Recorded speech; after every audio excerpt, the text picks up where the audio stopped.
Hi folks, I'm ThriceRisen, and I am here with another deck tech. This is Jhoira, Weatherlight Captain. It's an Izzet deck. It is built around artifacts and good stuff. And why is the stuff good? Well, it's because Jhoira, Weatherlight Captain, is a legendary creature, human artificer for 2 blue and red. She's a 3/3, and she says, whenever you cast a historic spell, draw a card. Artifacts, legendaries, and sagas are historic. So, everything is historic. Few things in this deck are not historic. So, I want to be drawing lots of cards. I want to be casting threats. I want to be ramping into those threats. And I want to have a big finish because I'm a Johnny combo player.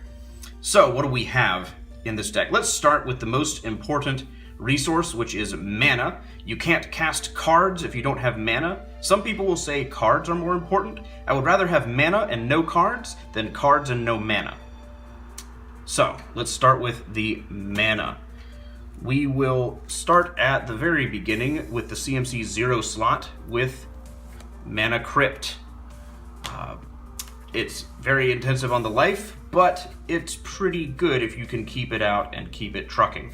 We have one more 0 drop, and that is Mox Amber, because I have legendary creatures and planeswalkers aplenty in this deck. Alright, let's look at the CMC 1. The good old Soul Ring, and must include. We have Mana Vault, because we need lots of mana. And then, last but not least, we have Wayfarer's Bauble, rounding out the CMC 1 mana acceleration.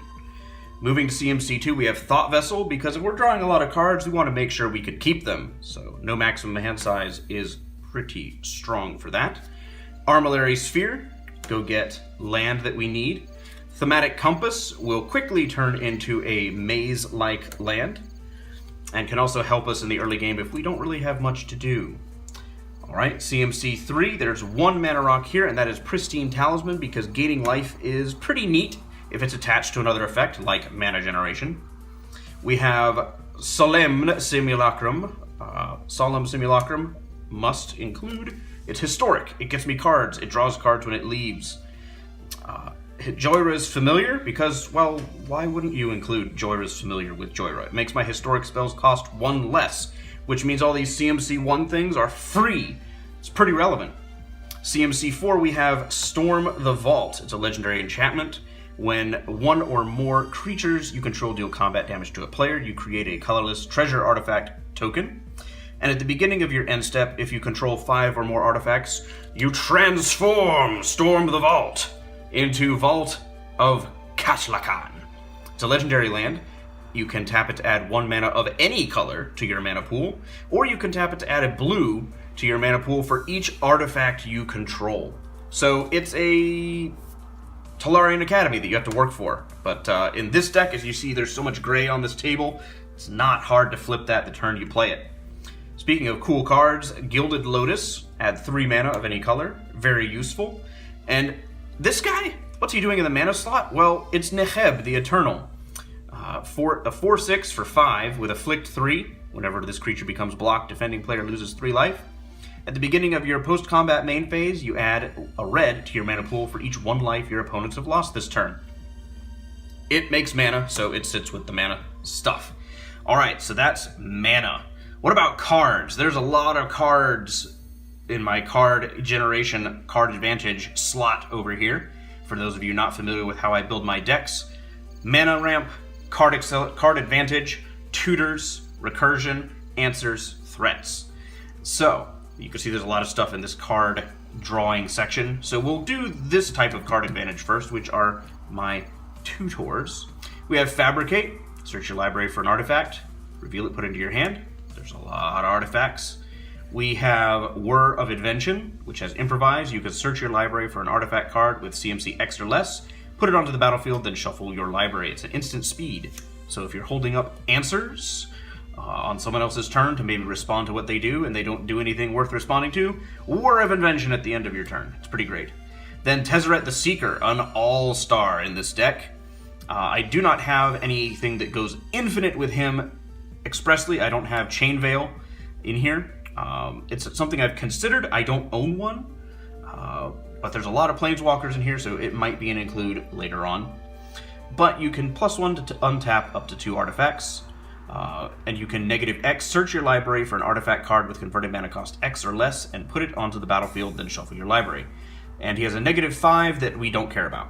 I mean, it might be relevant, but So, his -5, for clarity, says artifacts you control become artifact creatures with base power and toughness 5/5 until end of turn.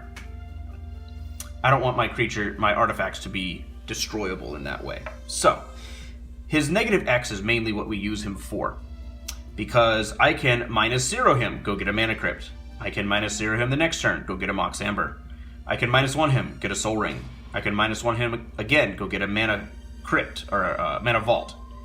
So, over 4 turns, for the low cost of 2 loyalty, I can accelerate my mana by 1, 2, 3, 4, 5, 6, 7, 8. So he's paid for himself pretty quickly. If I tick him up to untap some artifacts, the next turn I can minus him to go get Paradox Engine.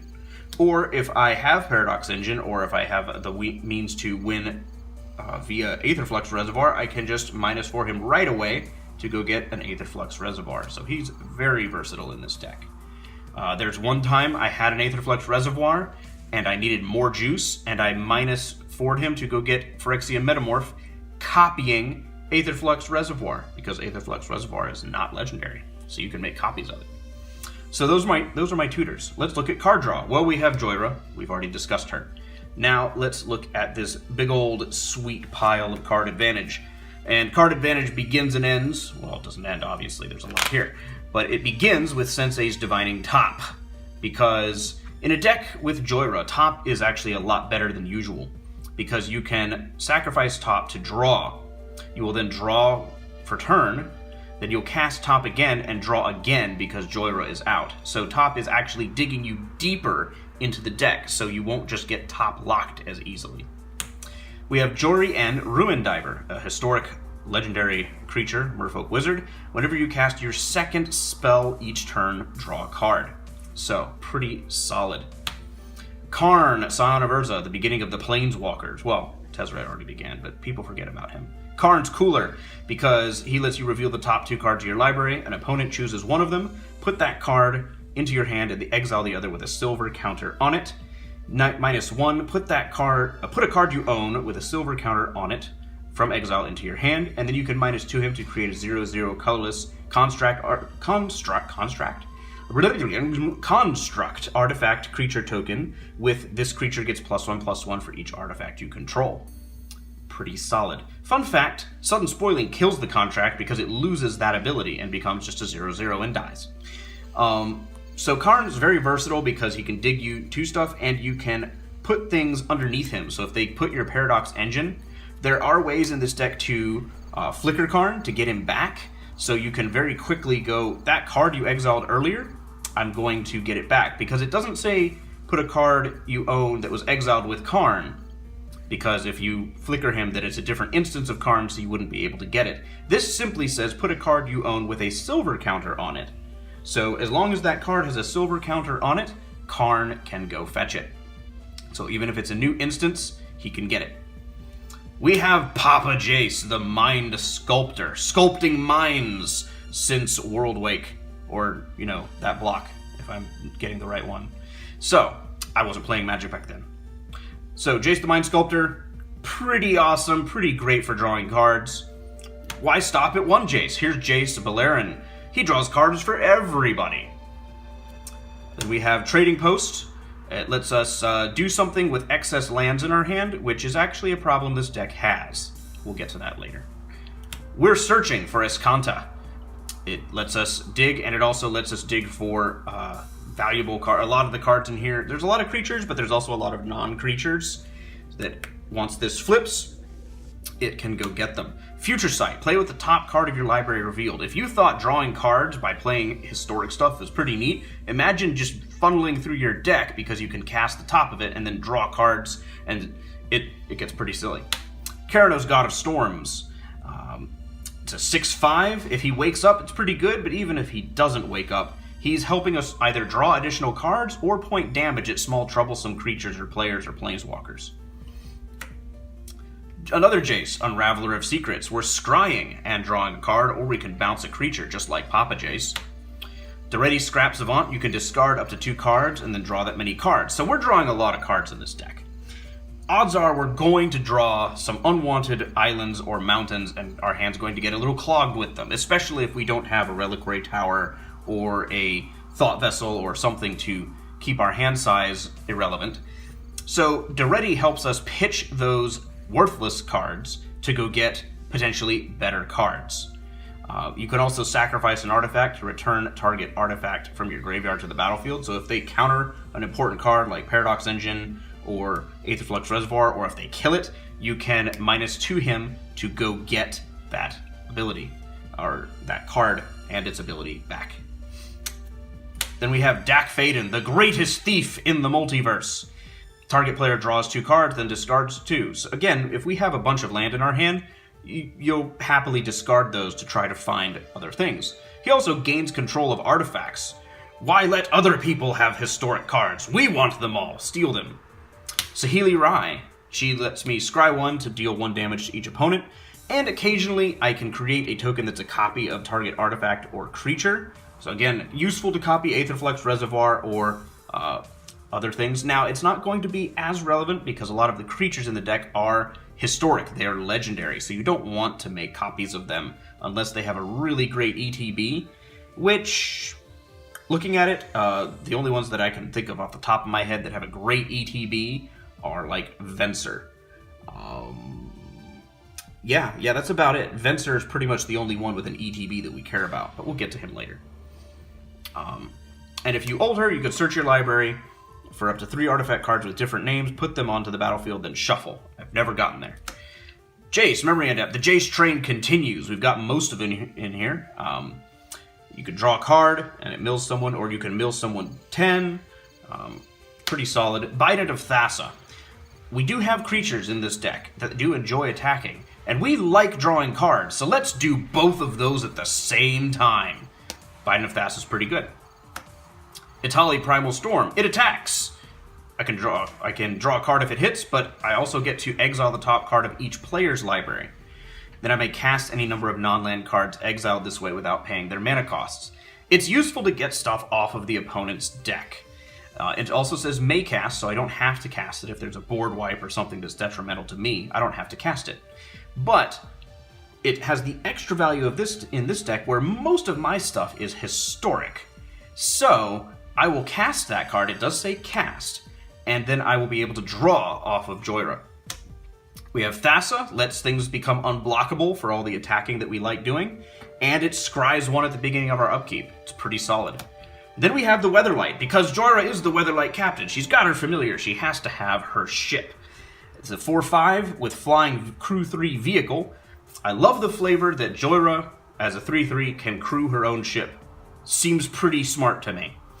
Whenever it deals combat damage to a player, you look at the top 5 cards of your library. You may reveal a historic card from among them and put it into your hand. Put the rest on the bottom of your library in a random order. So this hits. If we have Bident out, we draw a card.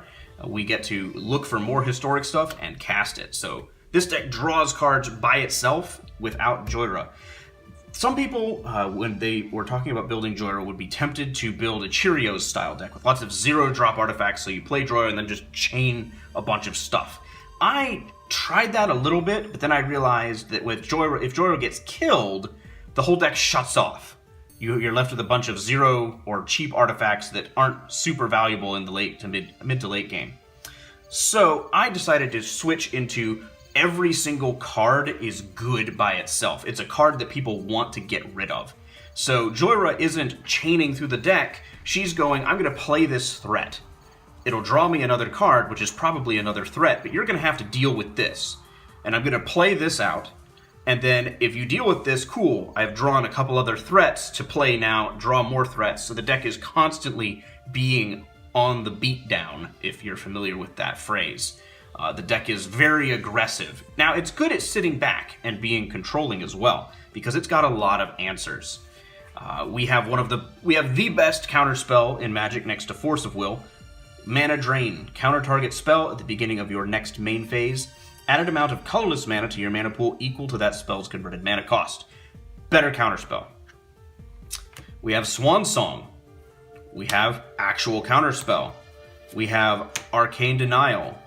We have Venser, which is kind of a counterspell or deals with a problematic permanent. We have Disallow. So we have a great amount of counter magic to stop someone else from killing us or doing something nasty. We have Aether Spouts to deal with attacking creatures. We have Aether Eyes to deal with attacking creatures. We have Cyclonic Rift to deal with attacking creatures. We have Blasphemous Act to deal with creatures that are probably going to attack.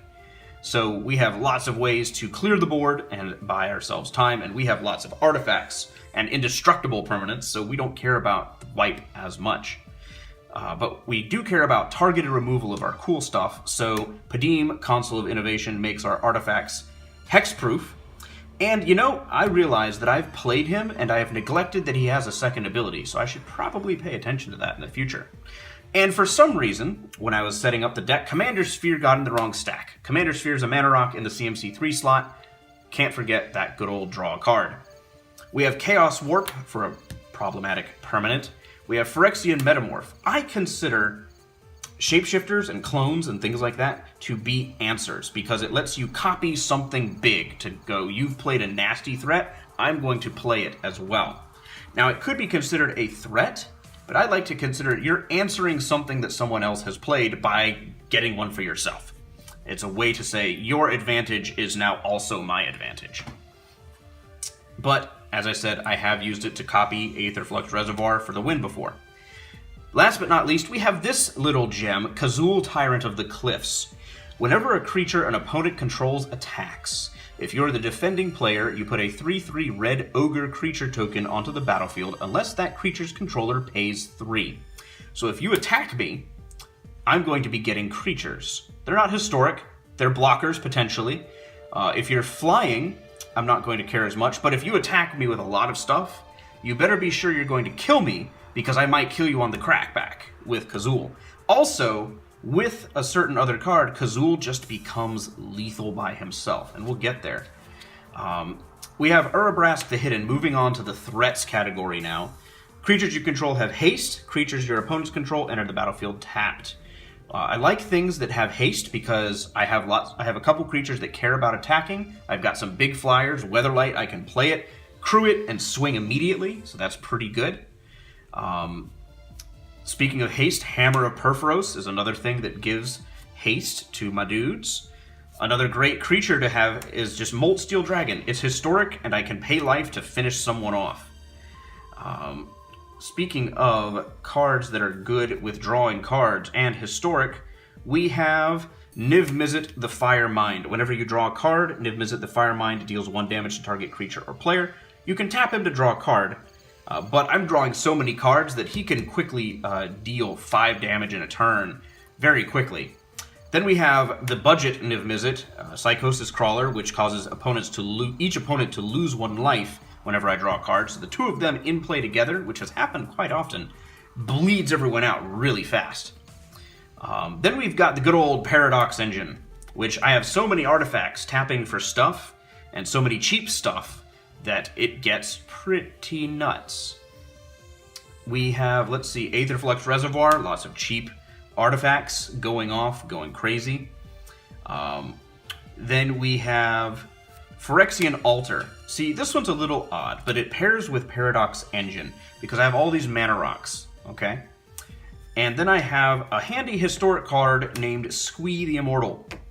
And we're going to put his immortality to the test, because we're going to sacrifice him to Phyrexian Altar, and he goes to the graveyard, and you may cast Squee the Immortal from your graveyard or from exile. So he goes to the graveyard, I pay 3 using one of the mana here, so I only need 2 mana to really get it going. Cast him, Paradox Engine untaps all my mana rocks, as long as I have 2 red to keep playing him, and then I get profit. That's why things like Gilded Lotus, Commander Sphere, and Mox Amber are in there to make sure I have colored mana in my mana rocks. And then I can just proceed to keep going, and I can make infinite mana. And infinite card draw, because Jhoira, it is important to note, is a must trigger. It doesn't say you may draw a card, it says draw a card. So, if I'm going to start going infinite and getting infinite mana, I'll probably sacrifice her to the altar first to clear a path for Squee. What am I doing with infinite mana? Well, I know that people get annoyed with infinite loops, and Squee is a goblin. Goblins are pretty annoying by themselves. So with him leaving and coming back and leaving and coming back and leaving and coming back, people are going to get frustrated. And pyromancers are very easily frustrated. So the goal is to use Squee to go and come back and go and come back and go and come back and go and come back and go and come back until Jhoira gets so ticked off that she immolating infernos the entire board and kills everyone. But not Squee, because, well, Squee's immortal. So it's just venting her frustration. So, Jhoira's immolating inferno. I originally had a spell-based victory condition with this loop of Paradox Engine, but I thought, it's historic. It's a historic deck. I need to kill you with historic things. So Phyrexian Altar, Paradox Engine, Jhoira's Immolating Inferno, Squee, every part of that kill is historic. But we can kill you in other ways. We have the Locust God. Pretty strong. I'm drawing a billion cards a turn, especially if I'm going off with Squee. I can just make enough bugs to kill you. Then, last but not least, we have Perforos, God of the Forge. This is where Kazu, Tyrant of the Cliffs comes in handy. Because Perforos, whenever another creature enters the battlefield under your control, Perforos deals 2 damage to each opponent. So if you attack me with a bunch of creatures, and I have Kazu and Perforos, say you attack me with 5 creatures, I'm going to make 5 ogres. That translates into 10 damage to each opponent. So, attack me and die is kind of the concept of this pairing. It's a really neat thing, especially if you're facing another Locust God deck. They say, I'm going to draw a bunch of Locusts, and I'm going to swing at you for lethal. Cool, you blow up first, because each one of your bugs is dealing 1 damage. Each of my things is dealing 2 to you. So it's a 2-for-1 damage. We've got islands. We've got mountains. We've got a Shivan Reef, Temple of Epiphany, Sulphur Falls, Steam Vents. Then we have a couple other lands. Inventor's Fair lets me go find any of these cool artifacts. We have a Reliquary Tower in, I believe, Chinese, or I think it's Chinese or Japanese. Then we have a Buried Ruin, gets artifacts back. We have a Field of Ruin, lots of ruin, lets me get rid of a problematic land. Ghost Quarter also lets me get rid of a problematic land. Academy Ruins to get back artifacts. Gaia Reach Sanitarium, it's okay. It lets me draw and then discard. I might replace it with something else. If you have suggestions on what to replace it with, I'm definitely looking to hear that, because it hasn't performed super well in the deck so far. It's not bad, but it's not great. And then last but not least, we have Terramorphic Expanse and Evolving Wilds to go fetch a land that we need. The deck wants to get to 2 mountains pretty quick. There's a lot of double red costs. It also wants to get to 2 or 3 islands pretty quick, because I have Whir of Invention. So it wants to get to 5 mana, 3 blue, 2 red pretty fast. So this is, let's dig her out from under this mountain of mountains, Jhoira, Weatherlight Captain. It's one of my favorite decks to play. As soon as she was spoiled, I knew I was building something with her, and I was thinking Cheerios, as I said before, just a bunch of 0-drop things. But I like this so much better, because everything is a value, cool, historic red card.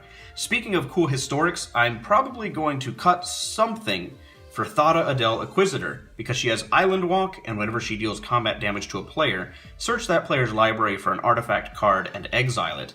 Then that player shuffles his or her library. Until end of turn, you may play that card. She's cheap, she's historic, and she gets me more artifacts. So I'm probably going to clear a slot for her in the deck somewhere. I'm not sure where that's going to go, because there's so many, as you've seen, there's so many good cards here. But that's a consideration I have. She might be a sideboard card if I'm sitting across from a deck that I suspect is playing good artifacts, or that I suspect might be on a combo similar to my own. I'll say, cool, I'll steal your combo piece and use it to win. I mentioned we'd get a pile of lands in hand, and we have, in fact, a pile of lands at hand here. And Trading Post is good at discarding them. If I'm untapping it with Paradox Engine, I can discard a card to gain 4 life each time I loop. So I'm going to pitch all these extra lands I'm drawing to get a huge amount of life. So even if they stop me, I still have a life cushion. It also is accelerating me very quickly towards an Aetherflux Reservoir kill. Alright, I hope you enjoyed this deck tech. I'm ThriceRisen. Thanks for watching, and take care.